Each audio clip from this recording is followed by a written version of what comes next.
Hello, and welcome to Let's Talk Nerdy, or whatever the hell this show is. I'm Amy, and I've got... a random stranger off the streets. I've got Josh here. With the age potential range of between 16 and 95. Also, my name is Josh. Hi. Joshua, please. So you're somewhere between 16 and 95. I guess that's accurate. Yeah, so I apologize because I was making a little bit of noise. This is sort of ringing, scraping sound. Yeah. That is... Well, that actually works as a transition into what we're supposed to be talking about today. Which is what I was today. trying to do. Yeah. No, go ahead. So, a while back, at PAX, my dear friends came down to join us in attending a PAX South situation. And these particular sorts of people, who are incredibly amazing, and I love them very much, are our little group who plays D&D with us. And, well, they got me a gift of a D20 ring, which is basically I spin it, and wherever it lands on the arrow, that's the number that comes up. I don't really use that because we are spread out amongst the cosmos. We use a Discord and the Roll20s and stuff in order to play these games. And we technically, for the show that you guys are used to on the channel, we play Open Legend for that. Yes, that is correct. We utilize a game system called Open Legend because it doesn't deal with spell slots or the minutia of a bunch of resources that people have to be worried about. It's more roleplay heavy. Because this was the first time for a lot of people to get into RPGs, I didn't want to start them off with something as heavy as Dungeons & Dragons, because Dungeons & Dragons is a series of encyclopedias, part 1, part 2, part 3, with Roman numerals, that sort of stuff. There's a lot there, despite the fact that a lot of it's broken up into monster manuals, Dungeon Master's Guide, and really the players only have to worry about the player's handbook, Xanathar's Guide to Monsters, and the Galaxy, Xanathar's Guide to Everything, Volo's Guide to Monsters, Mordenkainen's that lip wax guide to local retail stores. You know how it is.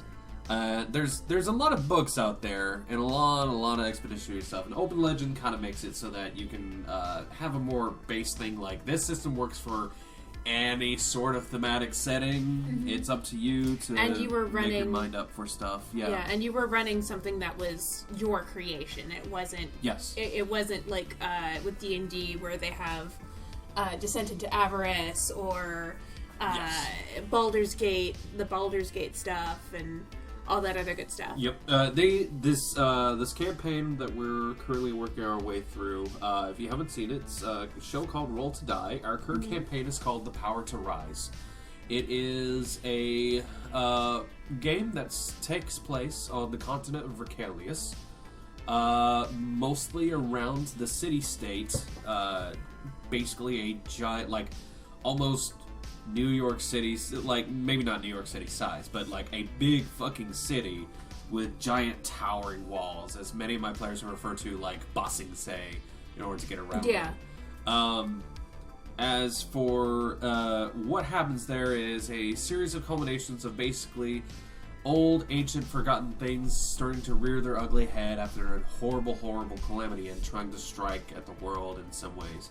A lot of secret apocalypses happening, and unfortunately, and our heroic cast going around and stamping out the parasites before they take root, or because the idea of the campaign is just kind of rebuilding, reclaiming, and that sort of thing, and also finding out along the ways what exactly their world holds for them, such as whenever This was a world I really wanted to make for my friends here, because I both had a story, but I also wanted them to have their story as well.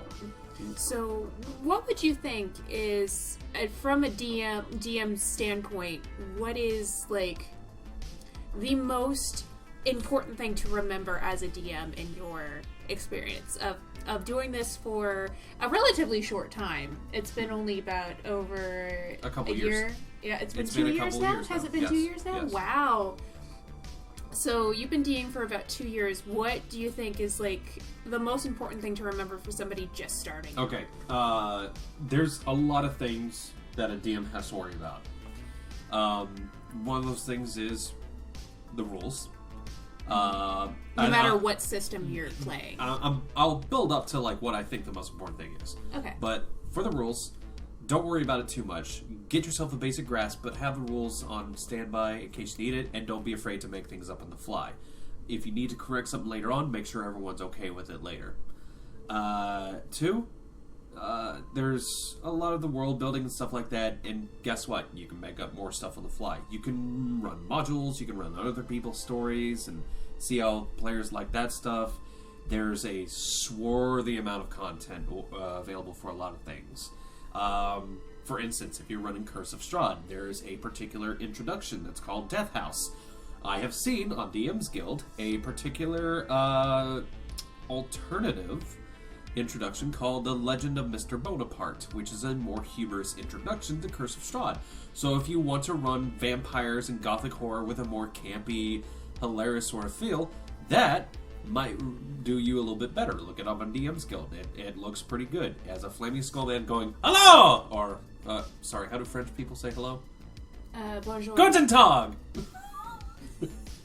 Sure. But anyways, but I feel the most important thing, depending on how you run a DM and everything like that, if you are going to run a custom-made campaign, if you're going to run something, even if it's not your own, you are responsible for a lot of stuff. The themes, the setting, the action, the challenges, all sorts of different things, the NPCs. But the most important thing is, while you are responsible for the story is not a book. The story, as much as you are providing the challenges for everything, for as much as you have a string of events that you are planning for, remember that this is not a set in stone thing that is meant to happen. Your players will write the story with you. You can guide them in particular directions, but you must understand that this is a game first and story second. Do you have an example of a time, perhaps during our game, where you really thought something was going to work out a certain way, and we as players just completely surprised you and took it a completely different direction? There's been a few. Thankfully, you guys are great, like really good at kind of seeing where I'm kind of leading certain things, and do you have a particular story in that? Duscrin Zazandandias. So, a little bit of backstory. Duscrin Zazandandias, very ridiculous name, is a Drow Ranger. If you might think, oh, that's very much like this, that's the joke. Drizzt? The idea behind Duscrin was that he was an incredibly, socially awkward person who's just trying to do good things. It was a character concept I made up for a PC that I may have wanted to run down the road for something.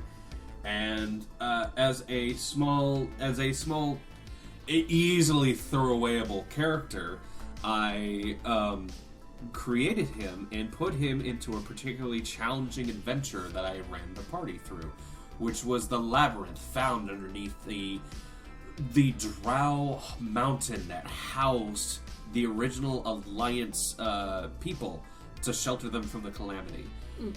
Basically, at a certain point, people were digging around, found the entrance to this crazy maze-like structure that had a bunch of magical traps and monsters and other things. And so this group was hiring people to go down and scout it out. And our venturing party, as much as they've been hired, were not the only ones to go down.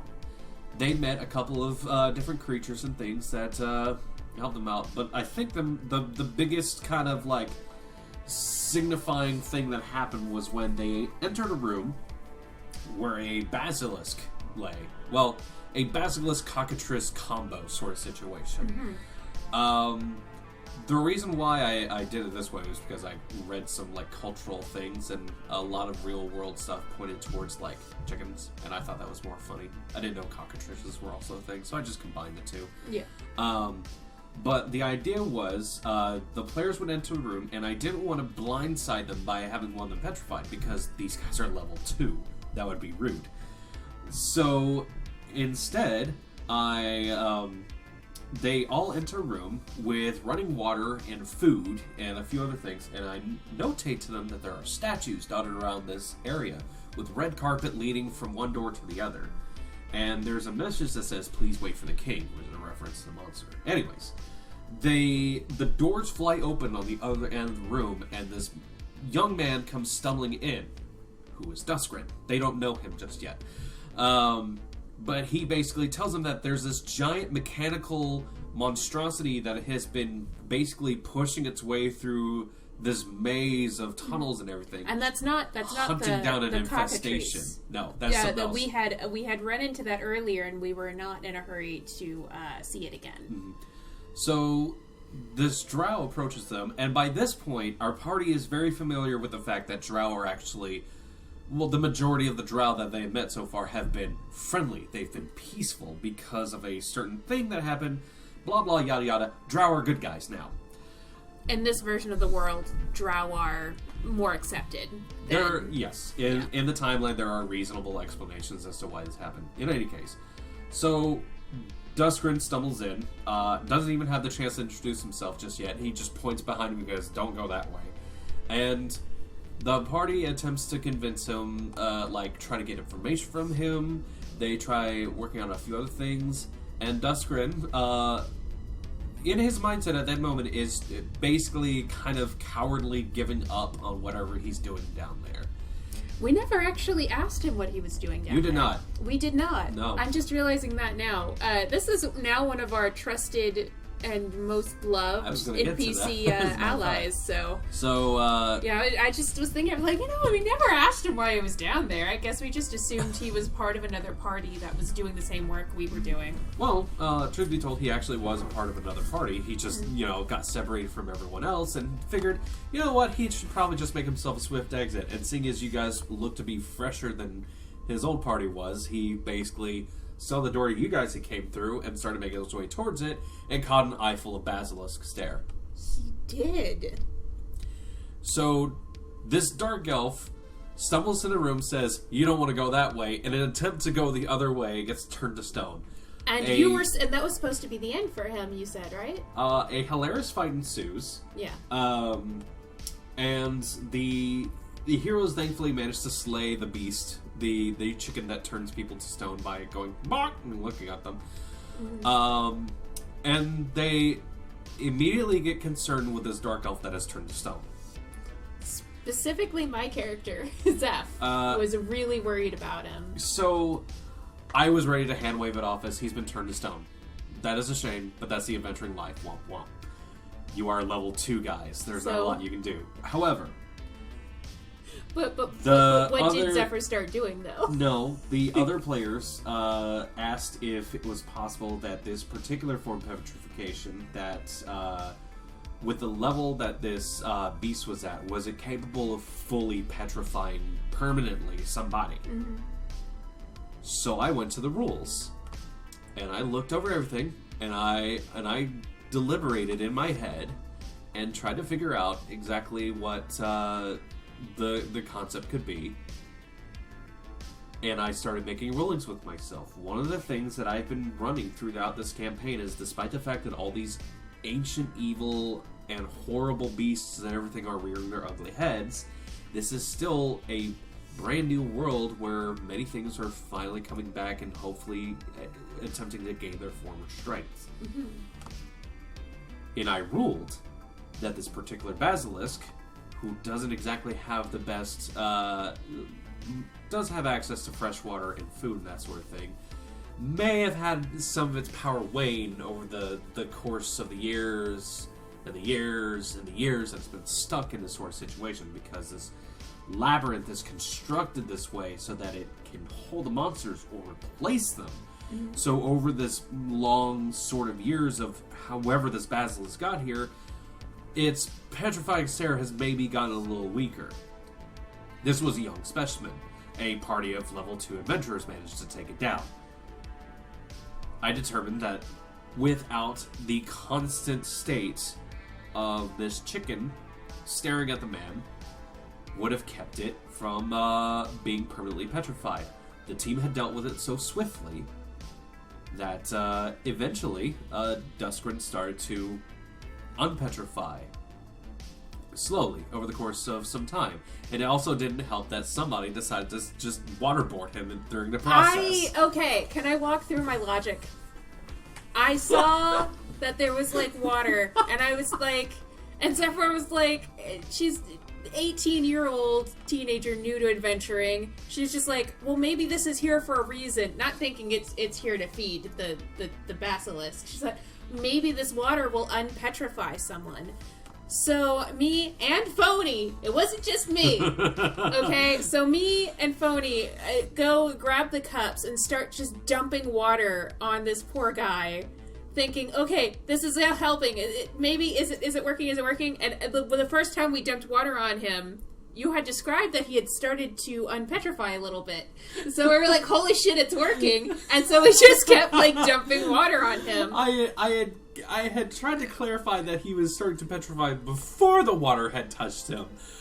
But the players will assume one thing, and you just kind of have to go with it. And in case you're curious as to who Phony is, that's another NPC, not another player. I thought it was too hilarious to keep going with. So. No, it was me. That was all me. So the party paused for a moment. They took a breather while this man finally got his skin back from stone. And he tried to bolt on us, didn't he? That's true. Yeah. I was still under the effects of this young man is scared out of his mind, and he wants to leave no matter what. The party, my good gracious players, we couldn't let him go out on his own. Encircled him. We couldn't let him go out on his own. And didn't convince him to stay in this room, where it's now been cleared of all the monsters, but instead to travel with them further into danger. I used my attractiveness perk, You did. And so the party basically said, no, you're coming with us. And it's safer. It's safer to come with us. This is the part where the DM, who realizes that a character was supposed to be brought in for a throwaway joke, a quick, oh no, that's so sad sort of moment, has been convinced to join the party on their escapades. And as much as I wanted to kill him easily for the next encounter that came up, in order to remove him and not have to deal with him whatsoever, the next encounter, I had to acknowledge the fact that the players wanted him around. Mm-hmm. They wanted him with the group just to make sure that he was okay. And then he rolled like a motherfucker in the next battle. Going further, yeah, he was a little bit of an adventurer. I had to give him some points because he obviously came down here for reasons or whatever. He would not have been hired if he did not know how to fight a little bit. So I said, I will give him a character sheet because this is Duskwin Zazamdandias, and I know the character. So I maxed out I put full points to his agility, full points into his perception, and full points into deception.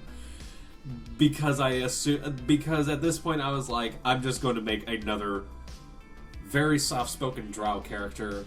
If they abandon him at some point, that's fine. If not, then this is what he does. So they go through a series of more trials. One of them being one of my favorite additions to the Labyrinth is called the Kraganaw, which was very sort of like I took inspiration from a lot of old Nickelodeon game shows, like Legends of the Hidden Temple, the whatever that mountain thing is, I can't remember. But the idea was that these players had to hold down a thing while one participant who managed to get in a second one got through an obstacle course, but at the same time the party that's downstairs are being harried by a bunch of troglodytes who have to keep this lever held down. They pulled a lot of clever stunts, they fought a huge fight downstairs, and I determined that the NPCs that they had with them would not be sitting in a corner cowering or easily getting themselves killed, because I don't wish to run completely illogical characters. So Duskwin Zazamdandias pulls basically this character build idea that I had, which was basically Dark Elf Legolas, who brings forth his longbow, aims at a troglodyte, and snipes him, and manages to get the kill. These troglodytes, thankfully, have a low HP pool because I'm continuously reinforcing wave after wave. Doesn't he have combat momentum? So I wanted them to be able to replenish pretty easily. But then I thought I should make this character that they convinced to work with them actually worth a damn. So I gave him there's a particular feat in Open Legend called Combat Follow-Through. Follow-through, that's what it was. When you manage to bring an enemy to 0 HP, you may immediately follow up with another attack on another character.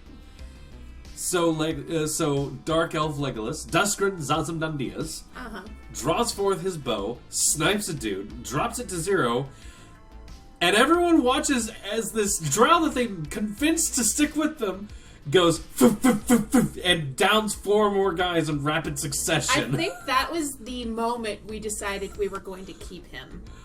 As this man who is apparently a machine gun shows up and just snipes a bunch of guys. And all of a sudden, I felt envy in the players' characters, and a quiet agreement that a lot of them would take up this sort of function as I introduced them to a pretty cool fucking feat. So, how many of us this late 3! game? 3 of you! Yeah, that's me. It's me, Keltrin and Torhito.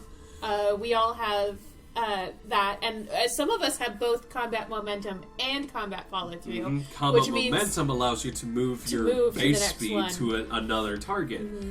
So, for someone, a time-stopping samurai who has both these feats goes, boop, that person's dead, and you just have to describe that in 1 second, everything just goes.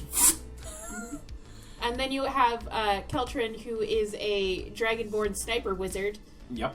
Who has his lightning chain, whatever, it bounces from whenever someone's dead to another person. I love that flavoring. Mm-hmm. And then we have Zephyr with her knife fighting skills, who is just going John Wick on everyone. Or the Shadow or the other handing her more knives as she's going. And, well, that's the joke with Zephyr, is she has lots of knives, but you have no idea where she's getting them from. Yeah, and the character apparently resonated with the players after that, and all I could think was, shit, I literally sat there and went, I have made this character too powerful. They will not keep him.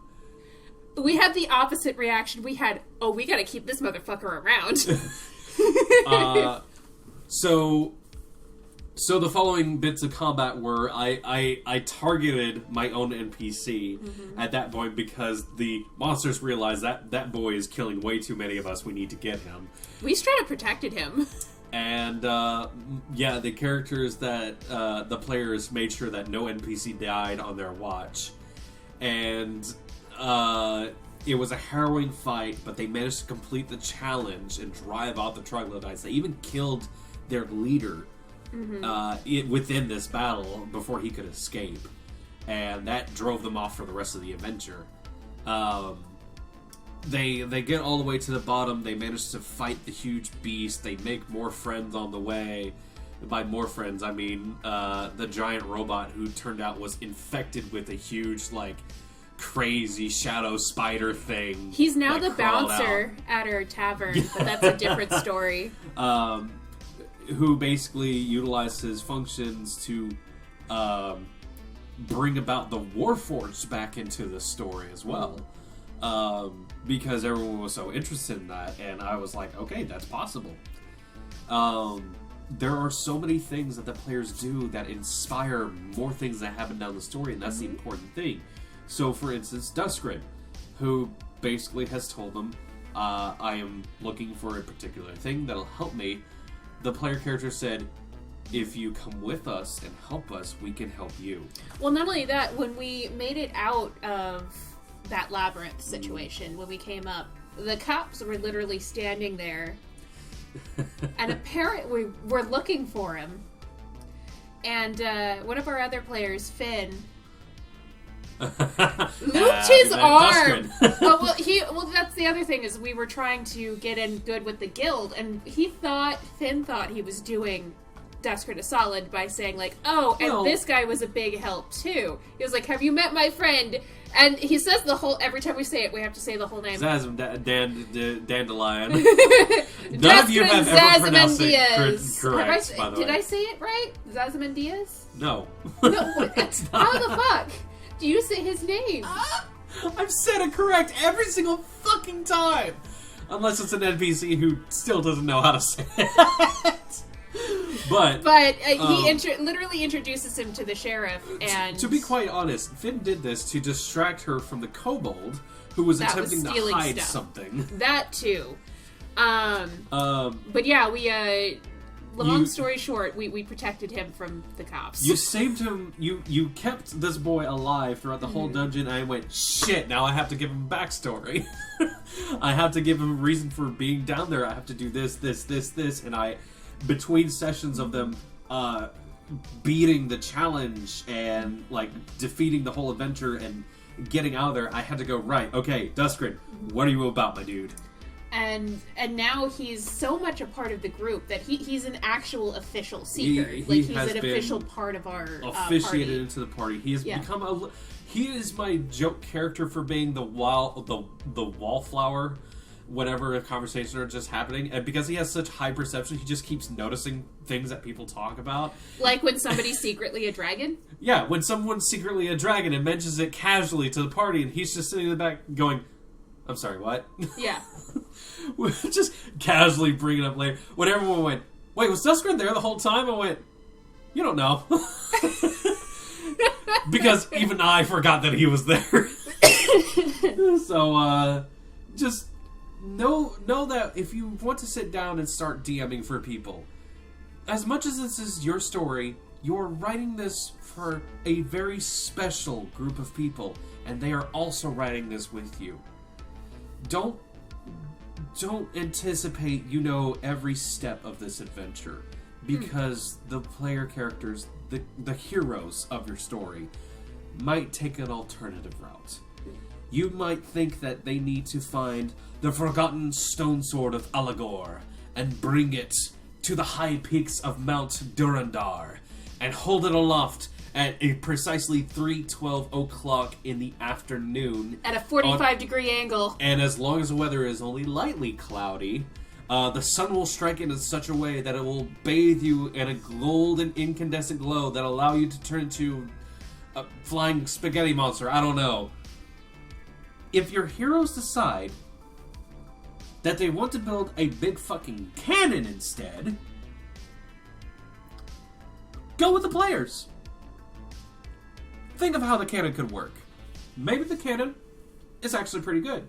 Maybe they say, fuck that sword, we're going to make our own sword with blackjack and hookers. And you have someone who goes, I want to be able to create something that's worth something. If someone expresses like they want to create something in your world, that is one of the biggest fucking compliments, by the way. Keltrin, our Dragonborn, has decided to take up like smithing magical items, and he's gotten so much boons from it. And Zork has a lot of great ideas for that, and so does Aki, who plays Torhido. She has a lot of great ideas too. Yeah. And they have, it's along the lines of, like, you could put out, you need this particular magical MacGuffin to do this. But then you could also throw a dozen magic items at your players, and none of them resonate. Yeah. Give them the means of making their own stuff. Maybe they make a sword that surprises everyone and becomes the stuff of legends. Let your players... Your heroes, the heroes of the story, your players, are there to make their mark on the world. You have made the world, they have made the heroes. Together you make the story. Okay, so that was a story of a time we surprised you. I think you have a pretty good story of a time you surprised us. Every single session. I know every single session. But specifically, the one that pissed both me and Aki off the most. No, it pissed all of you off. It did piss all of us off, because but still... it wasn't along the lines of, I say it pissed them off because they were angry at me for pulling the Sword Stone. I didn't suddenly betray the heroes. It was all there. NPC. No. Let's start from the beginning. A lot of the adventures that I have in this campaign, this is a campaign where I kind of run a sort of like monster challenge, big bad guy of the week. It's like a Saturday morning cartoon with some drama and some animation shenanigans. There are arcs, there are different sort of scenarios. There's one big major goal that's going on, yes, but there also are a bunch of smaller stories that fit into every place. So a lot of these adventures and stuff take up inspiration from lots of different places in pop culture, and I love borrowing from some different stories. I love picking out little references and seeing if people will catch this thing and seeing if they're prepared for what I'm throwing at them, so that they're not completely blown out of the blue. So for instance, like the Labyrinth, that was from the Undermountain adventure that you can find in Dungeons and Dragons. Kind of. I made it into my own shape. However, this particular adventure that I know that you're referring to... Yeah, I'm trying to lead you into it. So it was the end of the tournament arc. Yes, it was towards the end of the tournament arc, and I will probably record this in actual storytelling form. Yeah, this is just a conversation. But this particular story took place right after a large tournament arc where a champion was crowned among the players, and the rest of them got involved in a series of crimes that were attempting to steal from people and all sorts of other nasty business, and involved a sudden like smuggling ring with monsters and all sorts of other stuff. So there was action, there was intrigue, all sorts of things. And it was like a moment of calm and celebration. There was a moment of calm, celebration. There was a literal parade going down the street. There was a hero being touted in the parade down the street, and I throw the next quest line at them. Literally. As their players are either in the parade, watching the parade, some are unable to join, unfortunately. This short man comes and begins begging for help from the champion, because it's the champion. I honestly want the toughest motherfucker here in order to help out. He gets ejected from the route of the parade. And thrown off into the grass fields. The other party members who were not part of the big parade going on pick him up. They take him to the local restaurant where they have a friend, and they manage to get him some food and drink and everything. They sit down with him, and he looks at them and says, "My town is having a little bit of a problem." And I actually hinted about this before, but they say, "What is your problem?" He goes, "Pirates. My little sort of waterlocked town is dealing with a blockade of pirates. And the heroes decide, that is no bueno. We're going to help you. Because we are big damn heroes." Yeah. Despite the fact that some of us are piss scared of water. But... Oh, yeah. Some of you are terrified. Some of you have a phobia of water. There's many other things. There's also the fact that this doesn't really need to be done by anybody, and I'm very much impressed by you guys taking the call to action for this one, wanting to help out. And we help people. It's what we do. I even managed to like tie in a few things. For instance, someone was a wanted fugitive, and doing this might help lead to some sort of like getting proof of what's going on over here, or being able to help out people, because there's a lot of things going on in the world right now. So they rally up, sally forth. They manage to get themselves their close companions, and they recruit another person along for the ride. And I said, I'm not doing that shit. But they get themselves a ride. They get all the way down to this town that sits across the river from this waterlocked island. And I described to them how the place looks. The fact that it is basically a little like sort of like plateaued island peninsula sort of thing that sits off by itself. It's surrounded by two rivers that come up from two waterfalls going up alongside this sheer cliff. And yes, he said up. Straight up. This waterfall goes up. Oh, no, I hadn't even said that one yet. One of the waterfalls goes down, and then it circles back around, and then there's a waterfall that rises instead. Like a set of escalators. Yes. And this is one of those pocket areas of magic that I wanted to demonstrate to the players, because this was one of the safest ways to do so. Because there are weirder places out there.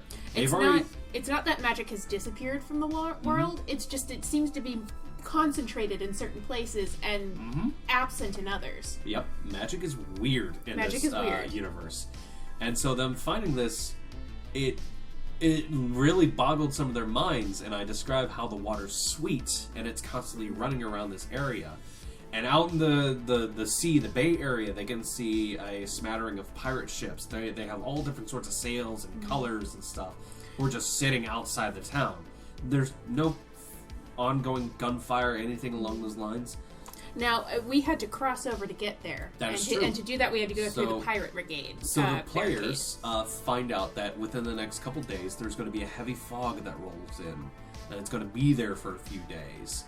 And so they decide, under the cover of darkness and fog, they're going to sneak their way over to the other side. And my character did a smart, because she was so scared of kind of like lashing out if something happens in the water that she had them kind of like blindfold her and tie her up so that she could get across to help people and then just not have to, like, one of those things where, like, if I can't see it, I don't have to deal with it sort of deals. So that was a mistake. The players all get into a boat, thankfully commissioned for them. They scoot their way out onto the water, under darkness, under fog, under night. And we still have the person with us. Yes, you still have Little Will, as they come to find out. They have Little Will, they have all their NPC friends who they've managed to grab with them.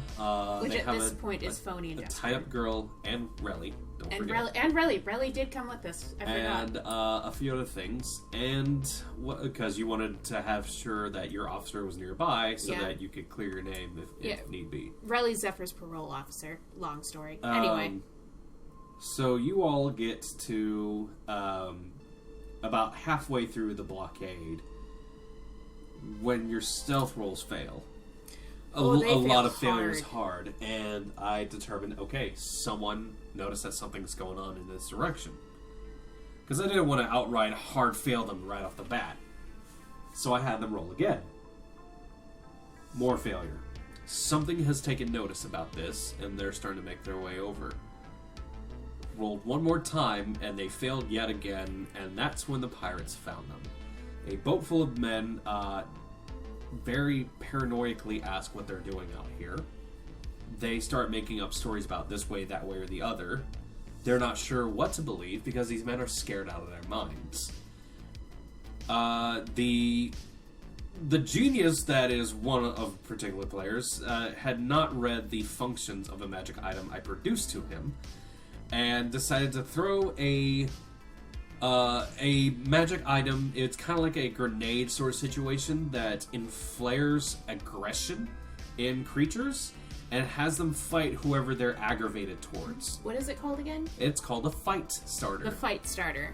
Right. It looks like a bundle of dried twigs and everything like that, herbs and that sort of shit. It's like a fire starter, but a fight starter instead. So he throws it, it winds up in the other boat, it flares purple, and I determined that the only people that these pirates would have been antagonistic towards would have been the people who just threw something big and flaming at them, and so a fight ensued. Things went very poorly for everyone involved. Basically, things wound up scouring the water because they didn't notice the shark men. The pirates were basically beaten into submission. My character disappears off the map. Oh yeah, for half an hour. The boat exploded, and I separated because the explosion kind of sent a lot of things in different directions. I ensured that. Basically, I went in my head. I went, all right, who can swim, who cannot? I can't swim. Zephyr can't swim, so and I'm tied up and I'm blind. Yeah, so I'm just gone. And I put out a series of tokens saying this is something that is floating around the water. It's hard to tell. It's dark. Yep. And so they're frantically searching around while a giant water elemental is trying to push everything towards the water that just shows up. And the elemental is kind of almost clearly not trying to drown anyone. It's just trying to get them to the shore. So that's clue number 1. So some of the players wind up parlaying with the pirates, and they stop the fight, and they say that you should meet the captain. Which strikes the fascination that they're not attempting to kill anybody. Some of them are pushed towards the island and manage to wash ashore. And some of them were rescued by the Sharkmen and brought aboard the pirate ship. The players at this point come to learn 2 things. One group goes to the island and meets a fisherman who basically introduces him to the mayor, who in turn he also meets the logging boss, because the island is known for a particularly excellent quality wood, and his wife, and a few other things as they meet in the town home. He kind of gets a lay of the land situation, makes sure that whoever's with him is okay, and then he sets out back to the shore to see if he can figure out some way to get to the pirates. Those who go with the pirates discover that they are blockading the island because there is a monster or something on the island.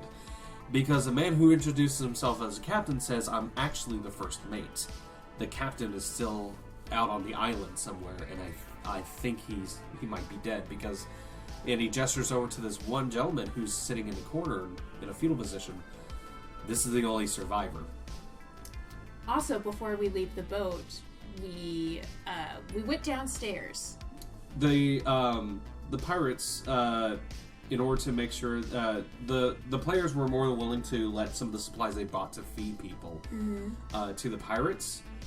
After they had managed to convince them that we actually do have people we need to feed as well. They went below decks, found out there were children on board, refugees from the island, and that the pirates hadn't killed them because they are not heartless fucking monsters. It was a bunch of kids, apparently all the children that were on the island, and their teacher. Their school was in session one day. A bunch of things started happening, and Teach said, right, I'm heading out of town. Managed to get picked up by the pirates, who could not bring it to themselves to kill a bunch of children and just stash them below deck. Not only that, but the pirates also introduced them to alchemical fire, which is the only thing that can burn through this wood that's on the island. And they gave the players a time frame. Yeah, we had 3 days. 3 days. If they could not figure out a way to stop whatever was going on, they were going to firebomb the island. Which was no bueno. No. So. But something horrible is happening out there because, you guys managed to reconvene, and during this whole process, I am describing the island, how it looks. There are a series of trees that are bunched together, providing this canopy, and I described some of these trees aren't like the trees that are out in the forest. These are easier to grow ones that are obviously brought in from somewhere else, that are providing this sort of natural shade for the environment. For the people to walk under. And I describe as the town officials, the logging crew, are taking the supplies that they brought to help feed people, going door to door, knocking, saying, can we come in? Can we deliver these supplies? People... Oh, damn it, I just noticed that. Yeah. Okay. Some people are, as it turns out, because people are feeling faint from the lack of food, because this is not a farming community, are not doing so great. There are still, like, some scraps of food, but... when your major resource is suddenly unable to get exported and you're unable to import any food from local farm areas, you start to have some issues. So, some people are going out, getting food, coming back, and they notice that there are some people who are even sicker than that. So, for instance, Lil Will's mom is so faint, they get her some food, but she's not exactly feeling the best. No, she's seemingly bedridden. And we don't actually go, we never got to actually go up and see her. We just know that she was so sick that she was in bed. And it was along the lines of they weren't sure if more company would help. And Relly, who had also fallen out of the boat, seemed to be in a similar state. almost drowned, mind you. Almost so she drowned. needs to recover. Yeah, so she was almost in a similar state as the mom. So they staying left in the Relly same similar behind. area. Yeah. And, well, Dad was doing okay, but he was just worried about everything. Mm-hmm. The heroes split up. They start to scour the area for clues about what sort of thing could be happening and to see if they can get more resources. The ex-mayor lives on his tiny little island, kind of connected by a flimsy wooden bridge to the main island. Mm-hmm. The logging camp could help them out, as the wood boss has asked them to help them recover some of their tools so that they can see what's going on. Some of them go out and recognize the fact that there's been a lot of excess. There's been maybe a little bit of excess logging going on recently, and they chalk it up to maybe they're trying to build boats so they can get out of here or something along those lines. They discover that the animals are acting a little strange over there. One of the players goes to the mayoral house, finds that though the wood boss, in this huge, heavy fog that's going on, is unable to get the mayor to come outside. The windows have been boarded up. The front entrance has been locked. It's still a murky day, and as and this isn't the ex-mayor's house. This is the mayor's house in the center of town. And he climbs up, and he can see that the pirates have taken a few pot shots at the buildings every here and there to, make sure that the populace doesn't try to rush them with anything. Make them think twice. So he determines, okay, well, the mayor's not coming out. That's fine. So he gets as much information as he can in the time being and heads off. The logging camp crew finds out that the animals are acting strange and not really necessarily caring about anything or so on. When a deer is shot at, it doesn't scamper away. It just kind of stares at them and turns and walks away. And then the people who go to the ex-mayor's house find out that the wooden bridge is starting to collapse into the water a bit. Thankfully, these two have wings with them and manage to get to the other side with no problem. And I described that this ex-mayor actually does have farmland. It's just hard to get the stuff across. And he has potatoes, he has carrots, he has tomatoes, he has garlic, there's gunshots. And That's exactly how you said it, yes, too. I describe a smattering of different vegetables that he's growing, and it's an okay, farm area. And as they're looking around at everything, there's a crack of a gunshot that goes off overhead. Nobody's hit, thankfully. And they all take up defensive functions, and they see this little hole in the window as the old ex-mayor is yelling at them, who are you? Where are you coming from? We managed to talk him down. You managed to talk him down and get over there. By mentioning his daughter, who's the teacher on the boat. Mm-hmm. Mm-hmm. And you did manage to get that little bit of a eavesdrop in, so he threw the door open and welcomed you guys inside. And he describes to you how the voting process has gone. This recent mayor just swooped in and took all the votes somehow. And he just decided to retire to his little home on the other side of a river. But then he mentions that he heard screams every now and then in the night. And that he started doing things with his bridge in order to make sure that people wouldn't, monsters wouldn't come over too much. But he heard at the back of his house, where there's no farm area, that every once in a while there's a little bit of scraping sounds. But he would check in the daytime and there would be nothing. So the players all decide, they all collaborate together, say there's something weird going on, and they all determine that there is something going on with the forest. Mm-hmm. So they head into the woods with their guide. And as they get further and further in, the guide is suddenly dragged away, and they are surrounded by creatures of the woods. And at first they think, oh no, we have to fight some crazy forest spirits. As it announces to them, what are you doing in my grove? Walking? It speaks with them for a moment, and then suddenly all the animals scatter. As shambling humanoid beings, desiccated corpses, lunge forth and start attempting to eat the party. What's even worse is that was just the first wave. Once we took care of them, the first wave showed up, and partway through the fight, a strange fog-like creature appeared and attempted to start draining the party members of their life force. It hit an NPC first, and I determined I wasn't going to reveal its true nature just yet, because it was a gaseous spirit of some sorts. I'll let you know what that is in a little bit. Unfortunately, our Goliath barbarian Gamble, who is the heart of our group, I would say, Managed to punch wind. He punched wind. Managed to beat a misty foe into submission and kill it. They took care of the corpses. The voice revealed itself as a dryad who's been looking over this forest and has become concerned with the some excess logging that's been taking place recently. Because the woodworkers have been good at replanting because they have a limited crop. They want to make sure that whatever they take, they give back. They have not been doing that lately, which is why she stole their tools. To make them apologize before she can give them back. So she declares to them that they need to bring the leader of the woodworking company to her to apologize to her in person before she gives back their tools. And we worked out, hey, if this is what's really going on, then we just need to like organize a little diplomatic thing going on. Yep. So we're like, yeah, sure, we'll come by, we'll help keep the talk civil between the two of you. We'll go off, we'll do that. They get their guide back. They all head back towards town. They manage to make sure that people's families are fine, and they check in on some friends, and they go and talk to the woodworking company, and they almost really badly bungle it up. There were about to be some bad things, but someone managed to save the scenario. It wasn't we. And convince the woodworking boss to go with them into the woods.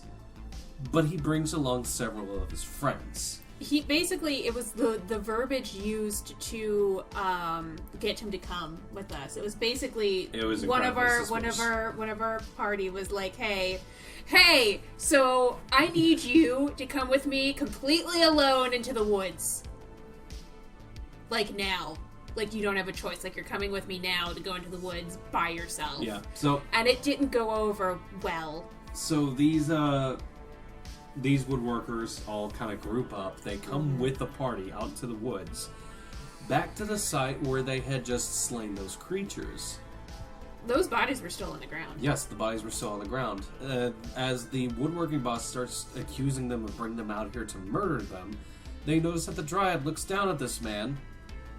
These wood thorny tendrils wrap up around the boss and start to bring him up above them. As the players start to freak out, and because I knew that it had to be revealed at some point, might as well do it with an ancient being. We were like, no, don't kill him. And I described to them as they watched as the tendril of wood pierces the man's chest out through the front, spearing through his heart. And I describe as she starts to unravel it, as all my players are screaming at me, "How could you do this?" And that they're getting ready to attack, as this dryad screams at them, "Ready yourselves, defend yourselves. Tonight you face vampires."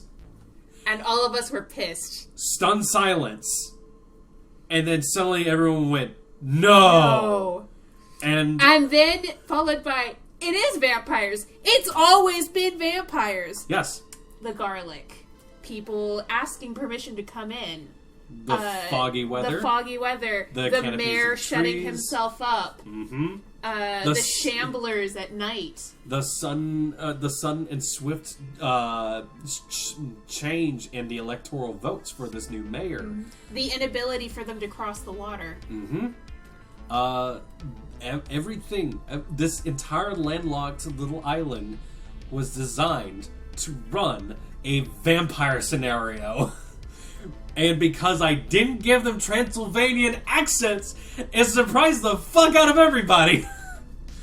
As I had every single player go, "No fucking way, how did we not see this coming?"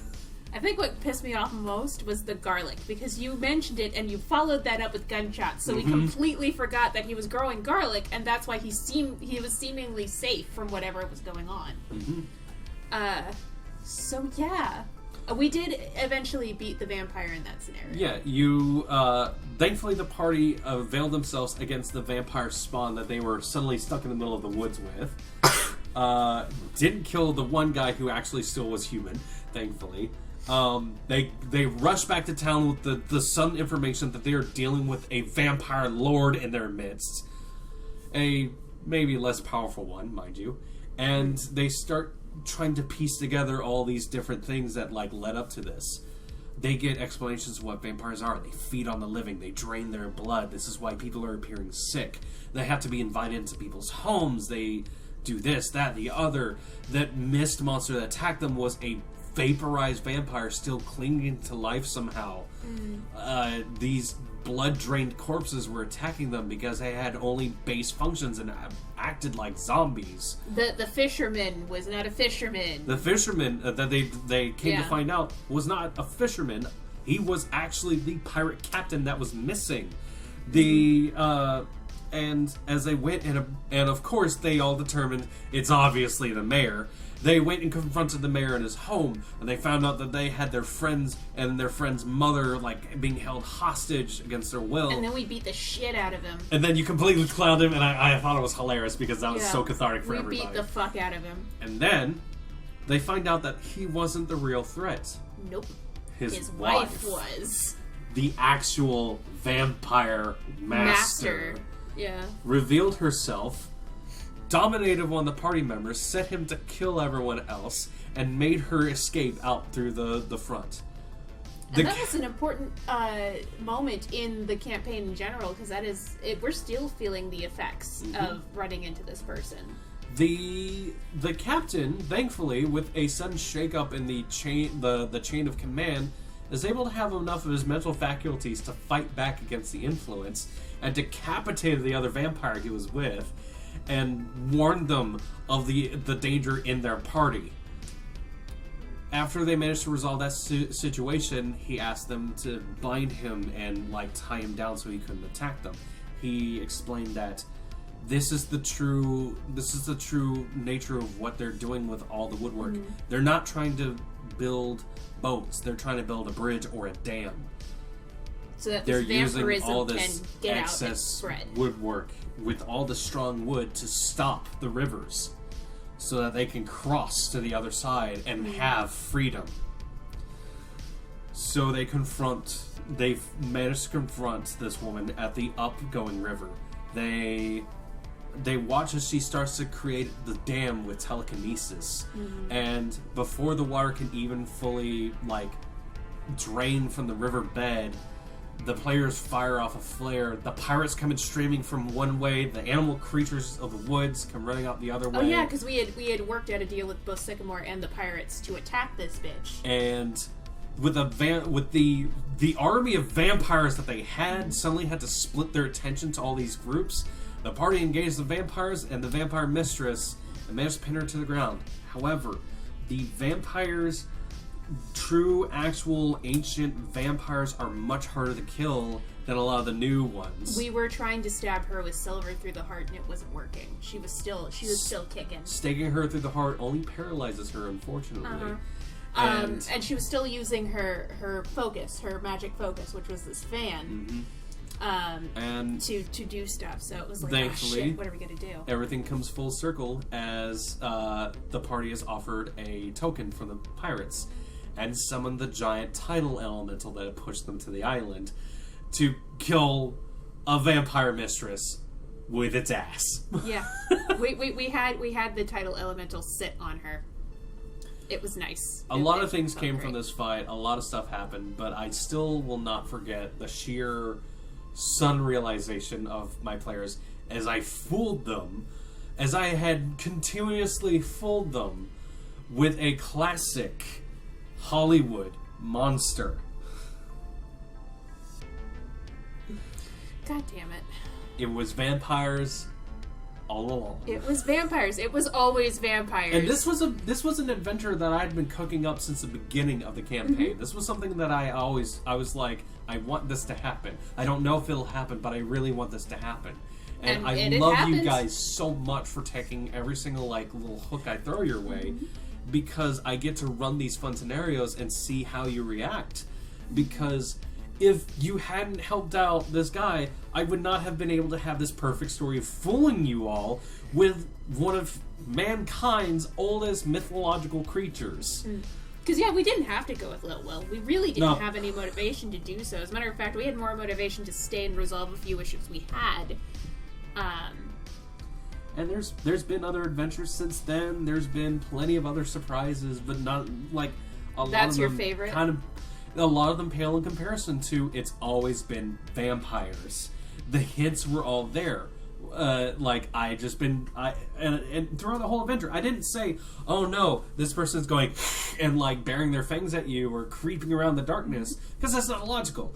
Instead, I said they've been planting trees to provide natural walkway shade. They've been doing this. The town home has been boarded up. They're not coming out during the day so often. They're inviting themselves into people's houses. They're concerned with this and that and the other, and trying to build a bridge. And It's like a really good mystery. The type that you want to watch more than once so that you can pick up on everything. And what I was most mad at myself was I'm both a big fan of mystery, and I am like a legit old Hammer horror fan of horror movies, and vampires in particular are kind of my favorite movie monster.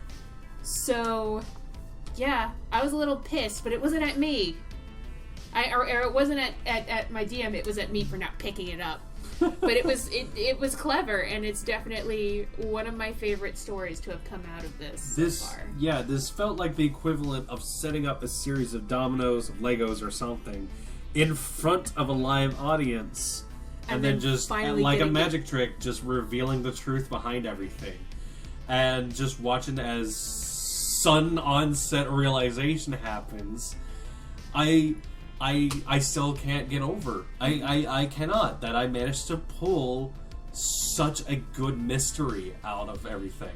No, it was great. Well, we've gone for about an hour time. I think we're going to have to make this a part 1, part 2. Part 1 has been mostly your experiences as a DM.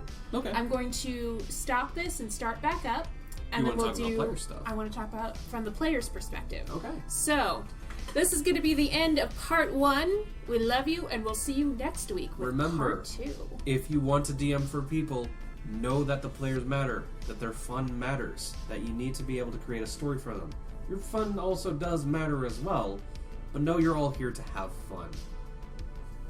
That's the whole point. And also don't get too caught up on rules lawyering.